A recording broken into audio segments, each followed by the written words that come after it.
Bom dia a todos aqui presentes, um bom dia, boa tarde, boa noite para quem estiver assistindo esse vídeo depois, né?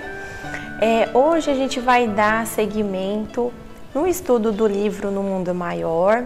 Nós estamos na terceira parte desse estudo, tá? Chegada a uma certa altura da conversação, depois de falarem sobre reflexos condicionados, sobre o animismo, sobre mediunidade, o Calderaro convida o André para um serviço de assistência a uma dedicada senhora, que ela era uma médium em processo de formação, que vinha já recebendo socorro, inclusive do Calderaro, né, para prosseguir na tarefa, com a fortaleza e serenidade indispensáveis, né? Aí o Calderaro fala, né, o caso é oportuno, André.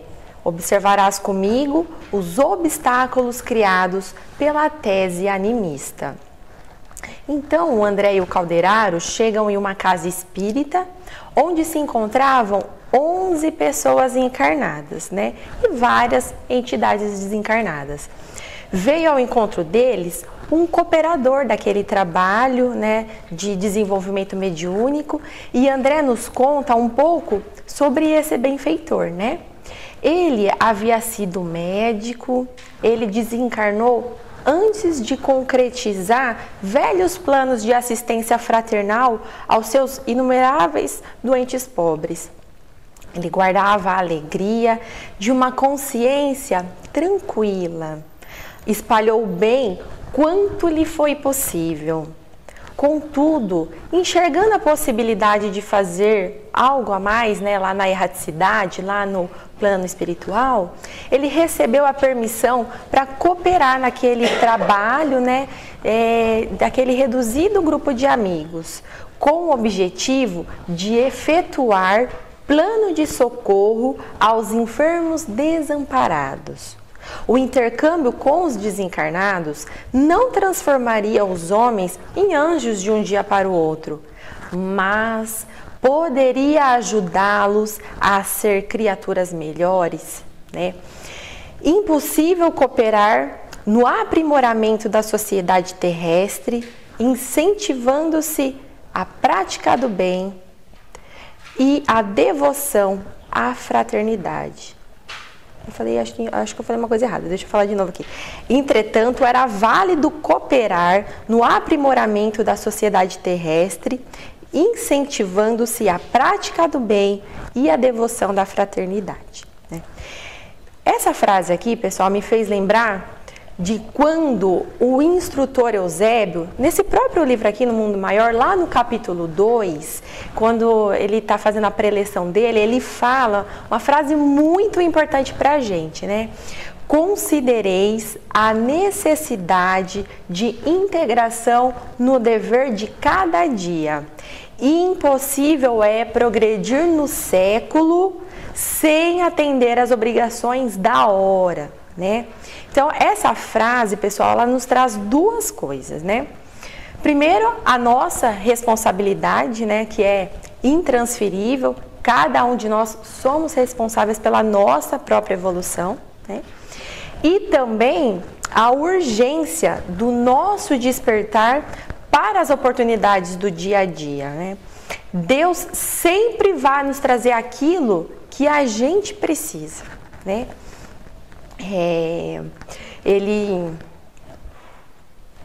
A gente precisa sempre o que a gente pode contribuir.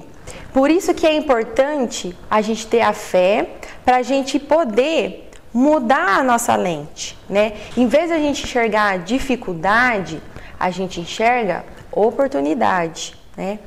E pensando, né, assim, nos estudos, palestras anteriores aqui que eu sempre venho aqui falar, eu acho que a gente, né, falo a gente porque eu tô sempre sinto o amparo dos meus espíritos benfeitores aqui, a gente sempre fala muito de oportunidade, de enxergar oportunidade, né, de ter esses olhos para ver. Sempre eu tô falando em relação a isso daí, né? Mas é porque, pessoal, eu penso que é uma coisa assim tão importante pra gente, sabe? Eu acho que é essa a grande mudança na chave da nossa cabeça quando a gente conseguir mudar isso dentro da gente. Porque isso vai desde as pequeninas coisas, como o bater do dedinho e você não xingar, né? Desde você perder um ente querido e você conseguir passar bem, desde você ter um problema sério de saúde e você conseguir passar bem, seja um problema financeiro que te assola, sabe? Então, todas essas coisas que vêm ao nosso encontro, a gente tem que ter essa fé de que se veio pra gente é porque é pra gente passar aí da melhor maneira possível. Então, enxergar mesmo como uma oportunidade de crescimento, porque a gente pode sim, nessas dificuldades, crescer, evoluir, passar, seguir adiante, como Deus com certeza espera da gente, ou então não. Ou então a gente fica ali afundado naquilo, fica com depressão, a gente não impulsiona para frente, né? A gente não encara o problema, só reclama. Então que a gente tenha esse discernimento, né, pessoal? E falando assim de maneira mais específica aqui do trabalho do André Luiz, que ele está acompanhando, o amigo médico, ele queria inspirar a boa vontade dos irmãos ali da casa espírita para cooperarem com doentes desamparados, né? Aí o Calderaro pergunta para ele, né, para o amigo médico, e aí, né, como que vai o desenvolvimento dos seus elevados propósitos? Aí ele responde, tá difícil, viu? Os recursos de comunicação ao meu alcance ainda não são de molde a inspirar a confiança à maioria dos companheiros encarnados. Ainda não lhe ouviram os apelos por intermédio de Eulália? Não, por enquanto não. Sempre a mesma suspeita de animismo, de mistificação inconsciente. Então, né, como nós veremos, o recurso de comunicação que o benfeitor tinha era a irmã Eulália. Mas a pessoa ali encarnada, que era responsável pela reunião mediúnica, ela não acreditava que a mensagem era fidedigna, né? E a palestra a meio, quando o diretor espiritual da casa convidou o colega médico a fazer mais uma tentativa, né? Então, chegara um minuto aprazado, poderia acercar-se da médium, né? Então, mais uma vez aqui, né, pessoal, só nos mostrando a organização e respeito, né, que o plano espiritual tem em relação à hierarquia, né? E o colaborador, né, ali em questão, né, o amigo médico, ele só se colocou a postos de fato, né, para se manifestar com a autorização do diretor espiritual da casa espírita, né? E também a questão da pontualidade, né? Mais uma vez lembrando para a gente, né, de como que é importante a gente sempre manter, seja na nossa casa, no culto do evangelho, seja aqui na casa espírita, a gente ter sempre esse horarinho bem certinho, né? Porque eles estão aqui para nos ajudar e com inúmeras tarefas que tem, então que a gente não seja um empecilho para eles, né? Enquanto o novo conhecido se abeirava de uma senhora de porte distinto, certamente ensaiando a transmissão da mensagem que desejava passar à esfera carnal, Calderaro observou-me, né, o André falando. Repara o conjunto, André. Eu já fiz os meus apontamentos. Com exceção de 3 pessoas, os demais, em número de 8, guardam atitude favorável. Todos esses se encontram na posição de médiuns pela passividade que demonstram. Analisa a irmã Eulália e reconhecerás que o estado receptivo mais adiantado lhe pertence. Dos 8 cooperadores prováveis, é a que mais se aproxima do tipo necessário. No entanto, o nosso amigo médico não encontra em sua organização psicofísica elementos afins perfeitos. Nossa colaboradora não se liga a ele através de todos os seus centros perispirituais, ou também chamados, né, pessoal, de centros vitais, centros de força, que são aqueles 7 que nós temos, né, o frontal, coronário, laríngeo e por aí vai, né? Não é capaz de elevar-se à mesma frequência de vibração em que se acha o comunicante. não possui suficiente espaço interior para comungar-lhe as ideias e conhecimentos. E a gente dá uma paradinha aqui, pessoal. De acordo com Emmanuel, né, a mente é o campo de nossa consciência desperta na faixa evolutiva em que o conhecimento adquirido nos permite operar. Então, vamos dar um exemplo aqui para ficar mais fácil, né? Se a gente pegar, pessoal, a nossa mente e fizer um comparativo, a gente pode falar que ela é como se fosse um campo de futebol, tá? O campo de futebol é a nossa mente. O nosso conhecimento são os jogadores que estão ali dentro do campo. Então, nós temos os jogadores, os mais disciplinados, os mais indisciplinados, aqueles que sabem mais da parte prática, aqueles que já sabem mais do conhecimento tático, né? Enfim. E essa faixa evolutiva é como se a gente comparasse os jogadores de acordo com o time, né? Então, a gente pode ter aqui na nossa cabeça os jogadores da Champions League, os melhores do mundo, né? Com os que mais sabem da tática, da prática, enfim, que são mais disciplinados, que treinam bastante. Ou a gente pode ter também jogadores aqui, né, com uma faixa evolutiva mais de série D, série E do brasileiro, sei lá, né? Então, pessoal, para a gente ver, né, que a nossa mente, então, ela tem que ter esse espaço para a gente desenvolver o conhecimento necessário, né? E é isso que o Calderaro quer dizer, que nós temos aqui duas situações. A Eulália não continha esse conhecimento técnico, científico, e também, né, não tinha se lançado tanto no trabalho do bem quanto o amigo médico enquanto encarnado, né? Então, por isso que ele não achava esses elementos afins na mente de Eulália. Porém, ele vem dizer aqui pra gente que a Eulália manifesta, contudo, um grande poder, o da boa vontade criadora, sem o qual é impossível o início da ascensão às zonas mais altas da vida. É a porta mais importante pela qual se entenderá com o médico desencarnado, né? Então, assim, para a gente ver tanto a importância da vontade, né? Que voltando aqui para esse livrinho, né, do Emmanuel, que é o Pensamento e Vida, o capítulo 1 fala sobre a mente e o capítulo 2 já fala sobre a vontade. Então, para a gente ver que realmente é muito importante, né? Que ela é a determinante em tudo, né? Inclusive, no livrinho, o Emmanuel fala que se a gente pegar a nossa mente e fosse dividi-la como se fosse gabinetes, né? O gabinete da imaginação, da inteligência, a gente vai ter o gabinete da vontade como o mais importante de todos, como que fosse o gerente de toda a nossa mente, né, pessoal?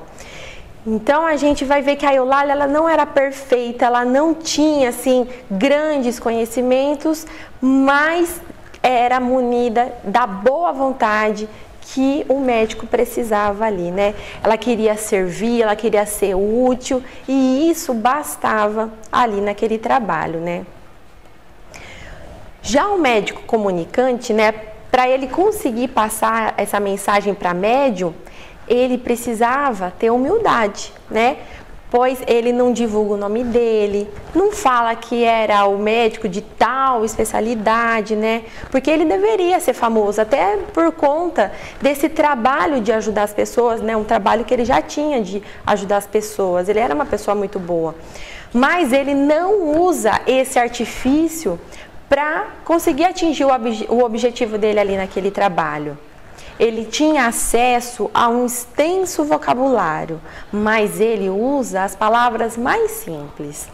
A identificação com Eulália, para enviar a mensagem, se fazia também pela boa vontade dele, né, para conseguir essa comunhão mental e reduzir ao mínimo a influência sobre os centros neuropsíquicos, né? Porque em matéria de mediunismo, né, como diz aqui o Calderaro, há tipos idênticos de faculdades, mas enormes desigualdades nos graus de capacidade receptiva, os quais variam infinitamente como as pessoas, né? Ou seja, se a gente for pegar, né, os tipos de mediunidade, lá no Livro dos Médiuns, por exemplo, a gente vai ver que existe até assim um certo número, né, um tanto considerável de tipos de mediunidade. Mas se a gente for pegar médiuns, não tem como a gente dividir numa caixinha, né? Porque cada um de nós temos a nossa evolução, a nossa bagagem, tanto em conhecimento, né? A nossa parte moral, a nossa parte sentimental, né? O nosso sentimento, a nossa emotividade. Cada um de nós estamos num grau diferente. E do mesmo jeito, os médiuns, né? Cada um de nós temos essa bagagem e cada médium, por ser munido, né, desse conhecimento, dessa boa vontade, enfim, faz com que cada um esteja como se fosse numa escadinha, e cada um num degrauzinho dessa escada.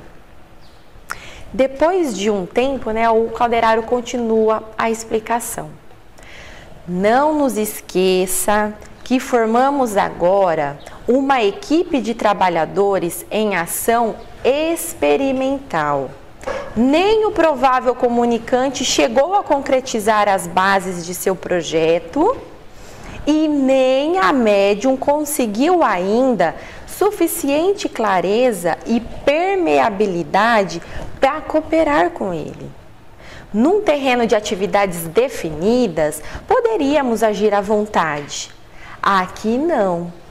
O nosso procedimento deve ser de neutralidade mental, não de interferência. Compreendendo que todos os recursos cumpre serem aproveitados no êxito da louvável edificação, nenhum de nós intervirá, perturbando ou consumindo tempo. É-nos facultado permutar ideias, analisar a ocorrência, mas com absoluta isenção de ânimo. O momento pertence ao comunicante, que não dispõe de aparelhamento mais perfeito para a transmissão, né? Então, como eu disse, né, o trabalho entre o comunicante e a médium era algo estabelecido, já tinha acontecido algumas vezes, mas o presidente da sessão e os demais trabalhadores que ainda não tinham um discernimento, né, de absorver o ensinamento que o médico estava passando, né? Em outra situação, a atuação de Calderaro poderia ser diferente.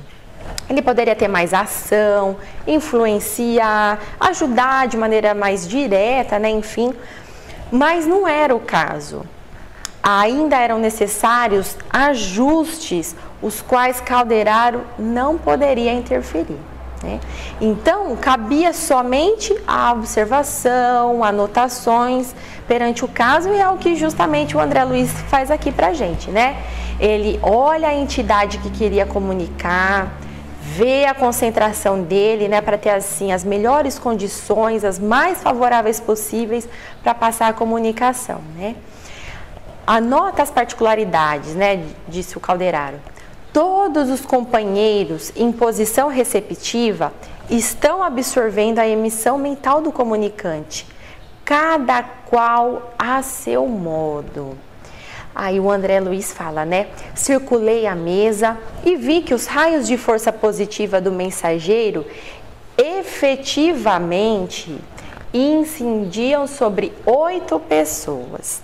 Reconheci que o tema central do desejo formulado do nosso amigo no tocante ao projeto de assistência aos enfermos alcançava o cérebro dos que se conservavam em atitude passiva. Na tela animada de concentração das energias mentais, cada irmão recebia o influxo sugestivo que de logo lhes provocava a livre associação dos psicanalistas. Essa associação livre de ideias, pessoal, que ele fala aqui, né, dos psicanalistas, ele é um instrumento da técnica psicanalítica, né, que foi desenvolvida por Freud. E nada mais é, né, simplesmente se baseia no livre fluxo de pensamento, né, quando o paciente, né, quando está lá na terapia, ele deve dizer tudo que lhe vem à mente, né, com um sem sentido aparente, né, ele comunica ao seu analista tudo o que lhe ocorrer, sem nenhum tipo de censura ou de seleção prévia, né. Então é uma técnica que o Calderaro faz aqui um comparativo, né. E aí o André, ele fixa essas particularidades com atenção, né? E pra gente ver, né, como que cada pessoa é de fato um universo, né? Olha só o que cada pessoa vai receber disso daí.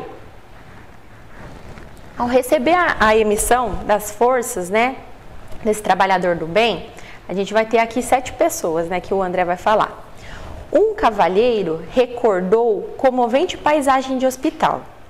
O outro rememorou o exemplo de uma enfermeira bondosa com que ele tivera relações, né? O outro abrigou pensamentos de simpatia com doentes desamparados. 2 senhoras se lembraram da caridosa missão de Vicente de Paulo. Uma velhinha veio a ideia de visitar algumas pessoas acamadas que lhe eram queridas. E um jovem, ele reportou-se em silêncio a notáveis páginas que ele leu sobre piedade fraternal, com todos os semelhantes afastados do equilíbrio físico. Aí o André fala aqui pra gente também que existem as 3 pessoas que ele examina, né? Elas se mantinham impermeáveis ao serviço benemérito daquela hora. 2 daquelas senhoras contristavam-se por ter perdido uma sessão, né, lá na televisão. E a outra senhora, né, de uma idade assim um pouco mais avançada, ela tinha a mente aonde? Na lembrança das ocupações domésticas que ela supunha imperiosa e inadiável, né? Mesmo ali, naquele círculo de oração onde todos deveriam se beneficiar com a paz, né? Então, um alerta aqui pra gente, né, pessoal? Quantos de nós, né, não temos a devida atenção a um estudo, a uma palestra, né, uma leitura edificante, né? Eu sei que assim a nossa vida ela é muito corrida, que a gente tem muita coisa para fazer, mas quando a gente tiver esses minutinhos, pessoal, que a gente pare realmente, né, para aquilo, que a gente esteja ali de coração, de corpo, de alma, de como que você queira falar, mas que a gente pare para receber o ensinamento que a gente está tendo ali, pessoal. Porque não é quantidade, não é você ver palestra de 50 minutos todos os dias. Não é isso o fator determinante da nossa mudança, pessoal. É a gente pegar aquele grãozinho de mostarda naquele ensinamento ali, ó, e colocar ele na nossa vida. Se a gente conseguir fazer isso, pessoal, já valeu muito já. É um negocinho, às vezes a gente quer fazer muita coisa de uma vez, né, quer dar grandes passos e não é, né? Começa pela essa nossa disciplina da gente, quando está no trabalho, se dedicar ao trabalho. Nossa, mas Mari, você está aqui, faz meia hora que você está falando, você acha que eu vou prestar atenção meia hora? Tudo bem, mas vamos se esforçar para prestar pelo menos 1 minuto, e esse 1 minuto a gente tentar colocar em prática. Aí na semana que vem a gente tenta prestar atenção 2 minutos, na outra semana a gente tenta prestar atenção 3 minutos, e por aí vai, pessoal. É a mesma coisa a leitura, né? A leitura é uma coisa que as pessoas reclamam tanto, né? Ai, que eu não consigo, né? Eu leio, eu já tenho sono e tal, mas é que a gente quer ler um capítulo de uma vez, e não é. É a gente ler uma página bem lida, prestar atenção, o que está falando ali, o que está dizendo para o meu coração aquele negócio, né? Então é assim, pessoal, que a gente vai indo, né? Somente a Eulália recebia o apelo do comunicante com mais nitidez. Ela sentia, né, o comunicante ali no seu ladinho.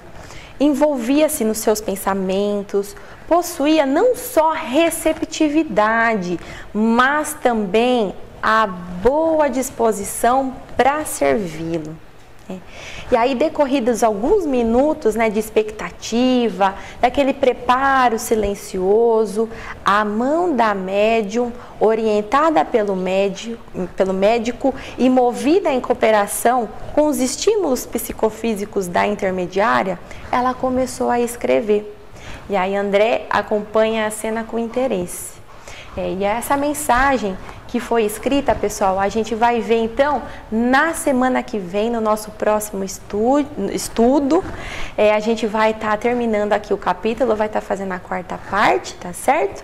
E que Jesus abençoe a todos nós, né? Que a gente tenha uma semana muito produtiva e que a gente consiga aí absorver um pouquinho desse conhecimento do dia de hoje e que Jesus abençoe a todos nós, pessoal. Fiquem com Deus.